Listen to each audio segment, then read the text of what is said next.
to address systemic inequities across our region and across our nation. And I want to just give Huntington a round of applause for their commitment to that issue.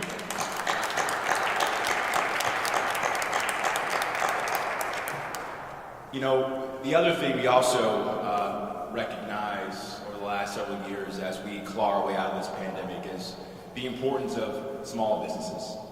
We know that small businesses represent 50% of all jobs created across the country in our various economic sectors. But particularly in minority neighborhoods, what we saw during COVID-19 was that half of minority-owned businesses were decimated during this pandemic, compared to 17% of their white counterparts. And in Cleveland, particularly in the southeast side, we know that remains a significant challenge. And so today, we are announcing a collaboration with Huntington Bank, in collaboration with City Council as well, to make sure we can have entrepreneur in residence to support City Hall and our efforts to truly put people and neighborhoods first, with a direct commitment to invest in the southeast side of Cleveland, Ohio. We can clap for that, by the way. You know, throughout the campaign, I talked about the importance of putting people and neighborhoods first. And although I'm a native son of the southeast side, I think we all recognize that this part of the city has not gotten its fair share of resources for far too long. And I've made a commitment that over the next 10 years, we want to pledge raising at least $5 billion of public and private sector capital to bring back those neighborhoods. And this partnership with Huntington, as well as with City Council, is a good first step in delivering on that campaign commitment to truly bring back those neighborhoods. As well, with this partnership, there'll also be 12 other entrepreneurs and residents serving other key stakeholders all across our county to make sure we can truly have the best economic comeback as we fight our way out of this pandemic. So again, thank you, Huntington, for your investment and commitment to Cleveland and Northeast Ohio, and I'm looking forward to the work ahead. Thanks so much. Now I'm going to bring to the stage Regional President of Huntington Bank, my dear friend, Sean Richardson. Sean.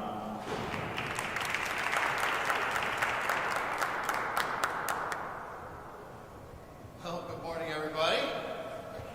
Mr. Mayor gave half of my remarks. Thank you for that. Can't take the banker out of you, I guess. And I'll try and stay away from I, because this is not an I moment, this is a we moment. We at Huntington, we as a community, we are genuinely excited about what lies ahead for our city.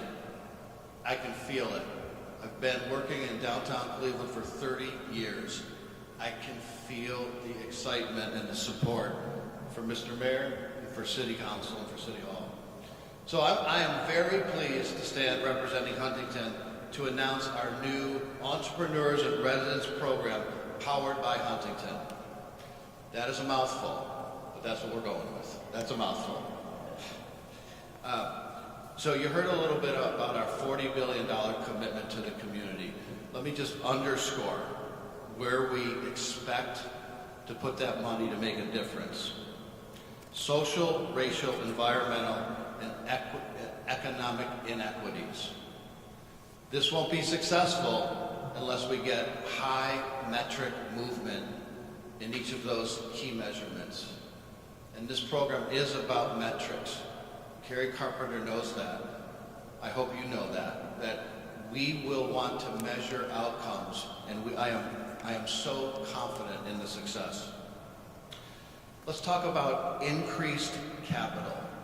That's a lot of what this program is about. We have stood up and dedicated a special set of products to increase capital for the community, especially those that may have been challenged in getting capital in the past.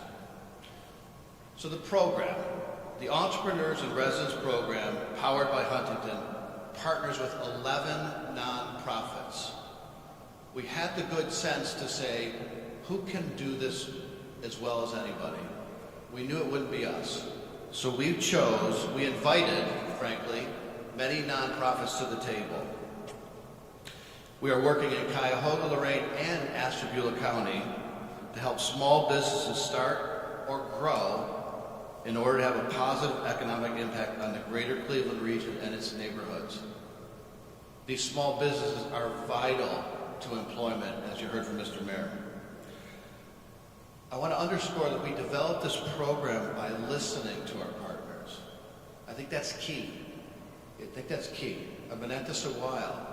We can come up with great ideas in the bank, but when we go out and talk to our community partners, we really, if we listen and we implement, we can really make a difference. So this was and is about listening to the community. Our program, so each of the not-for-profits has designated a program lead within their organization to serve as the entrepreneur in residence. So we essentially have stood up, we hope, 11 new dedicated resources throughout the community to help the initiative. Each will provide coaching and skills-based training to help small business owners expand their ability to succeed. Well, I'm really excited that one of our key partners is right here in the city of Cleveland. And together with Cleveland Neighborhood Progress, there will be an entrepreneur in residence here in City Hall. That feels really good to us. Thank you, Mr. Mayor, for wanting to do that and to agreeing to do that. The 11 partners that I mentioned will provide programming that have a wide range.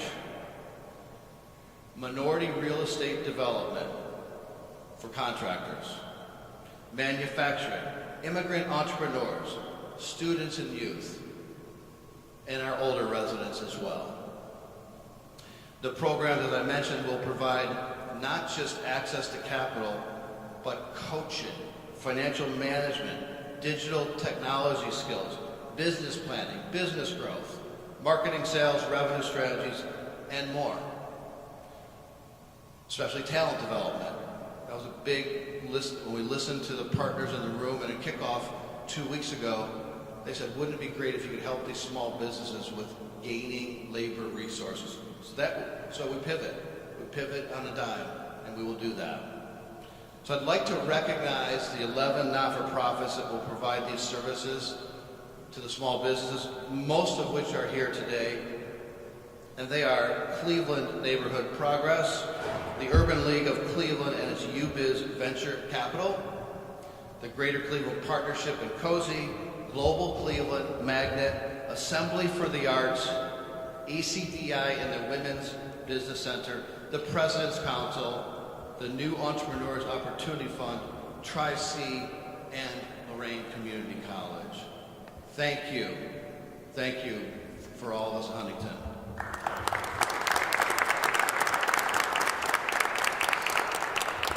In addition to those 11, we are working with 5 more organizations to help us by presenting webinars, speakers, in-person training, articles, all sorts of resources. Everything we can think of, and more importantly, things that they've thought of, who can bring advice and core programs to this constituent base.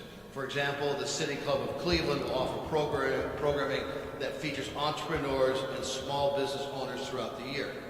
We're also working with our friends at IdeaStream right now to design programming and content.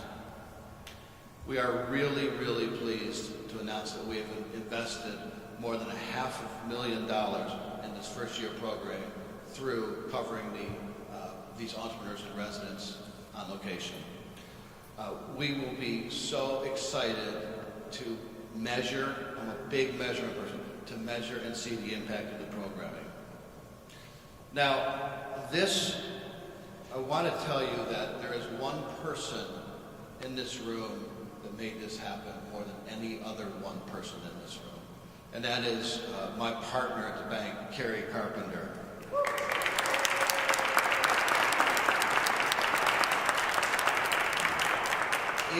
At the core of Carrie and her DNA is the want to address any and all needs that she sees. And when she came to join us 2.5 years ago, I challenged her, I gave her the opportunity to come up with something that we will both be very proud of for a generation. And she has been working and noodling, and she wouldn't show it to me as many times I asked her to until it was ready for prime time. And so this was birthed by our Carrie Carpenter, and I offer you my sincere thanks, Carrie. So that's enough from me. I'd like to invite our partner, Tanya Manise from Cleveland Neighborhood Progress. Tanya.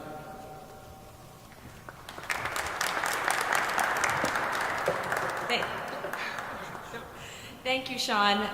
Really honored to be here at the announcement of the Entrepreneur in Residence program and to be able to support the vision that the Bibb administration has to empower and engage residents and businesses on the southeast side of Cleveland. We are really excited about the Entrepreneur in Residence that's going to be working with the Economic Development Department here at the city and helping to bring those resources out through our team and the CDCs on the southeast side. Cleveland Neighborhood Progress's mission is to foster the equitable revitalization of neighborhoods throughout Cleveland by strengthening the community development system. There's nothing more that's core to our mission and to equitable revitalization that is in ensuring that small businesses, minority contractors, women-owned businesses are part of the revitalization of our neighborhoods. We need to be building wealth for our small businesses, building wealth for our contractors as the neighborhoods revitalize. That is why Village Capital Corporation, which is the community development finance institution that's part of CNP, the president, Dion Alexander, is here today, as well as Kwame Botchway. They came up with a program 2 years ago called Contractors on the Rise. And it was really to address the fact that contractors in our community weren't able to scale their businesses. This was generally because they didn't have the human capital, they didn't have the connections, right? The social capital that so many of us take for granted, the mentoring, the support, the financial knowledge, the legal knowledge to thrive.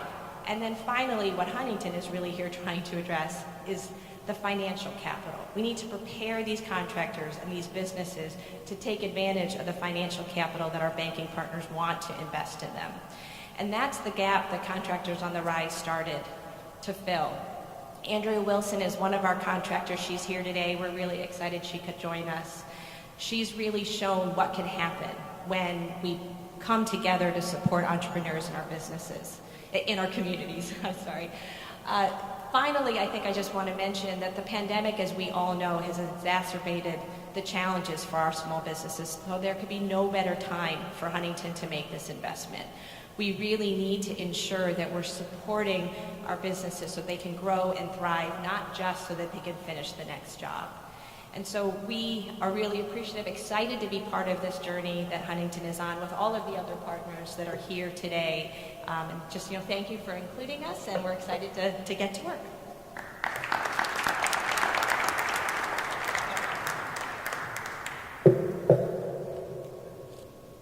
Good morning. Good morning. All right, I'm like a preacher. You have to talk back to me. Thank you for having us, Mr. Mayor. We thank you for your leadership and energy you brought to this city since your election. And thank you, Sean, Huntington Bank, Carrie. We are very grateful. I call this a journey and an investment into people. On behalf of the Urban League and our new organization, UBIZ Venture Capital, and our board members, I bring you greetings. I've learned whenever I'm asked to talk about the Urban League to actually tell people what Urban League does. A few years ago, we were at the National Urban League Convention in Indianapolis when Joe Biden and the rest of the candidates were competing for the Democratic candidate. And I was in a restaurant at the hotel with a young lady, an African American in her 20s, and I just struck up a conversation. I said, do you know anything about Urban League? She said, isn't that a clothing company? So I've learned not to take it for granted that people know what Urban League does. But if you don't know, the history of Urban League goes back 100 years. The history of Urban League is about Black economic empowerment since the Great Migration. There's hardly any family in Cleveland that migrated from the South that did not have a family member, a grandmother, a parent that got their first job through the Urban League. So Urban League is a place where people go to receive job training, some kind of recruiting support, housing in different urban cities in America. Now, why are we here today? We're here because in Cleveland, around 2000, around the time I was living banking, and I ran into the former CEO of the Urban League, Myron Robinson, and he said, we are training a lot of people and they can't find jobs. And he said, shouldn't we be teaching people on how to create their own jobs? And that is really the mindset behind entrepreneurship. People that decided to create jobs for themselves and others. So in 2004, we pivoted to started supporting entrepreneurship. So last year we saw over 3,000 entrepreneurs at the Urban League. And we had about $8 million in economic impact. That's capital, contracts, bonding opportunities, and so on and so forth. We host the SBA Small Business Development Center for the Cuyahoga County, and also the State of Ohio Minority Business Assistance Center, where people receive their certifications, MBE certification, and so on.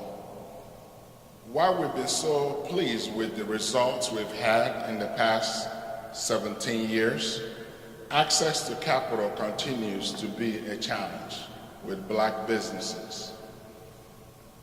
You don't know really what the issue is until you get under the hood.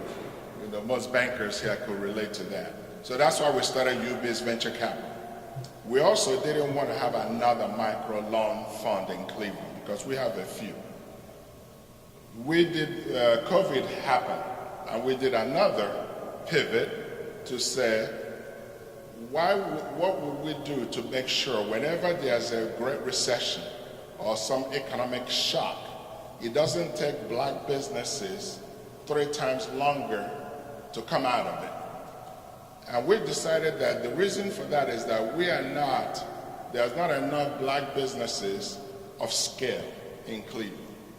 And also not enough black businesses in growth industries. So when Huntington came with this idea of entrepreneur residency idea, and they asked us on the call, come up with solutions since you are closer to the ground. Wow, that is so refreshing. Most funders will want you to fit a particular pigeonhole. For those that have European background, pigeonhole is your glove compartment. Okay, so they create this hole and want you to fit in it. But Huntington did something that really impressed us. We come up with a solution.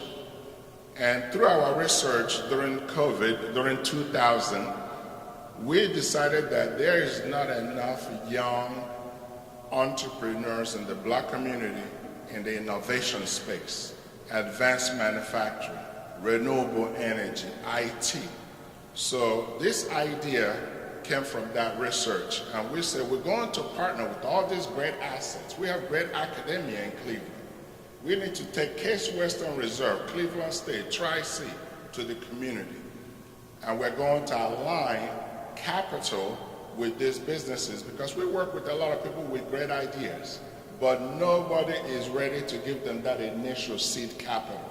So thanks to Huntington for helping us to have someone who's going to champion this initiative, and we have the capital now to align young people with great ideas that could become the next large company in America and create quality job in the black community.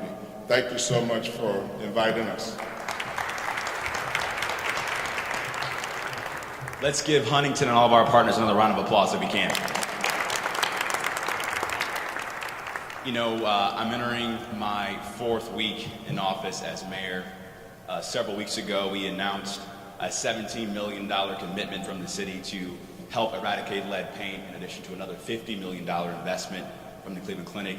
Today, we made this historic announcement about our commitment to invest in the southeast side of Cleveland. And As I think about this spirit of collaboration, I think that the city of Cleveland can be that front door to bring us all together to solve some of our most vexing problems that have failed our city for far too long. We want to make sure that spirit of collaboration can continue moving forward. So again, thank you for your partnership.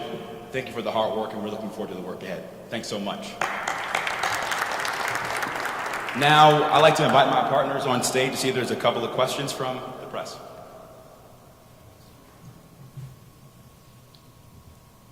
Got to find my mask, by the way.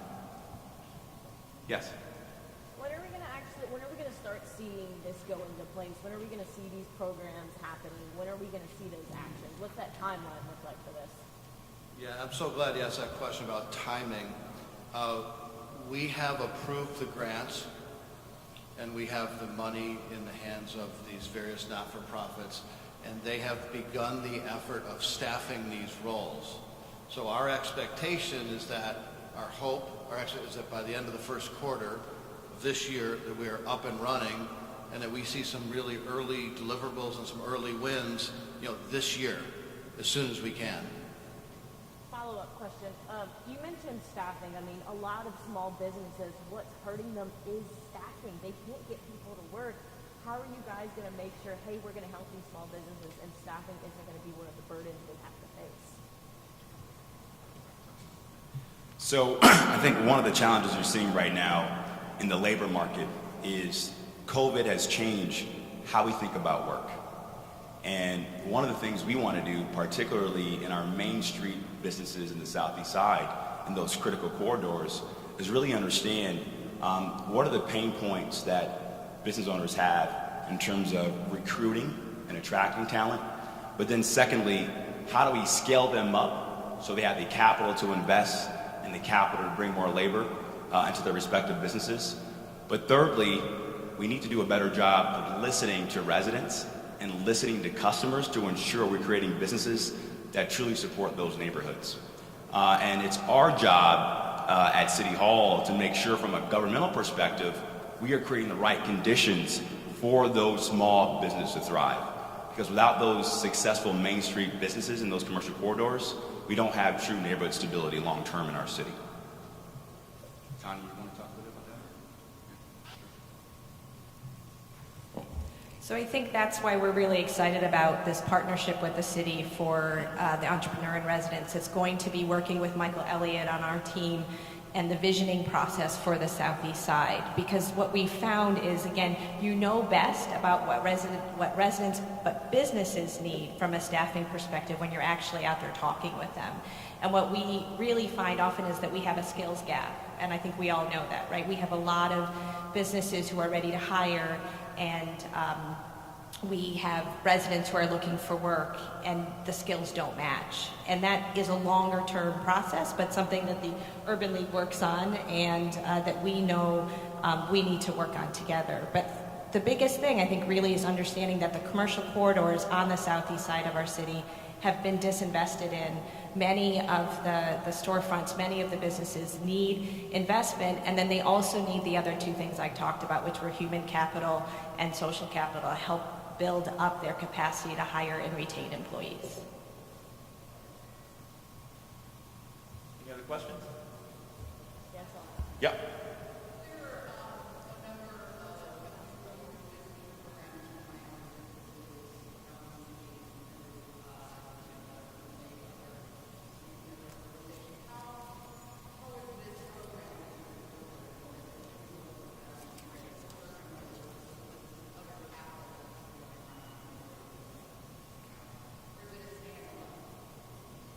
Well, I can speak to our thoughts from the city standpoint. Because of the scale and the weight of the problem that we see in the southeast side, we thought it was important when Huntington reached out to us to really ask for direct support to really understand what are the structural barriers we see from a governmental perspective to help us unlock the economic opportunity in the southeast side.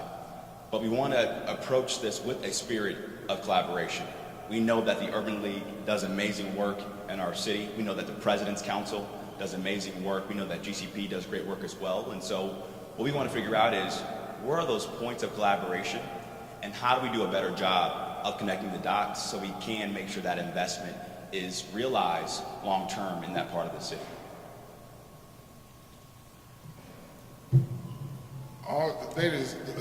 That's a great question. We have been wrestling with how do we work together in collaboration and not be in silos. So you probably heard about Business Growth Collaborative.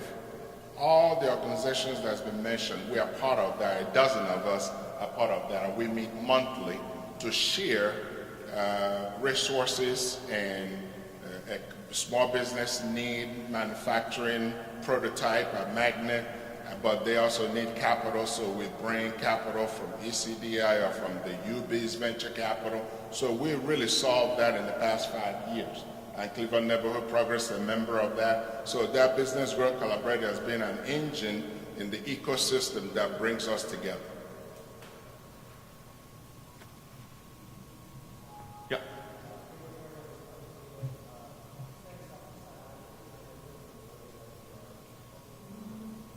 Yeah, so we are targeting the areas of Mount Pleasant, Union Miles, and Lee Harvard for this particular initiative. But long term, Buckeye will be included in that as well too, because again, we need a very focused effort to bring back that part of the city long term.